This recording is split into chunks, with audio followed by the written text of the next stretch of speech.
তো আমার জন্মদিনের দিন দুপুরের পর আমি আর কুট্টি মাসি দুজনে মিলে বেরিয়ে পড়েছিলাম গোবরডাঙ্গা যাওয়ার জন্য। আমার কাছের দুই ফ্রেন্ড আমাকে বলেছিল গোবরডাঙ্গাতে আসতেই হবে, তো ওদেরই কথা মতন ওদের কথা রাখতে চলে এলাম কঙ্কনা বিনোদিনী উদ্যানে। তো এখানে এসে ঝটপট আগে টিকিটটা কেটে নিলাম। টিকিট কেটে ভেতরে আসতে আসতেই পেলাম সুন্দর একটা সারপ্রাইজ, তার সঙ্গে সুন্দর কেক আর বেশ সুন্দর সুন্দর গিফট, আর তার সঙ্গে সুন্দর সুন্দর খানাপিনা।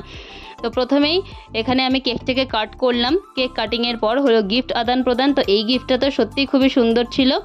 তো এই গিফটটা পুরো হাতেই বানানো চকলেটের একটা বক্স। তো অনেক কষ্ট করে এই গিফটটা আমার জন্য বানানোর জন্য অনেক অনেক থ্যাংক ইউ, আর অনেক অনেক ভালোবাসা তোদেরকে আমার পাশে সব সময় থাকার জন্য। তো তারপরে বাড়ি আসার পথে আমরা দেখতে পেলাম আমাদের চণ্ডীপুরের রাধা গোবিন্দ মন্দিরের রথ। তো এই মন্দিরের রথটা তো যাত্রা চলে এসেছিল। তো আমি বাড়িতে যাওয়ার পরপরই পেলাম আমাদের বাবাজি মন্দিরের রথ। তো আমি ওখান থেকে এসেই চললাম রথের সঙ্গে ঘুরতে। তো তোমাদের সঙ্গে দেখা হচ্ছে পরবর্তী ভিডিওতে।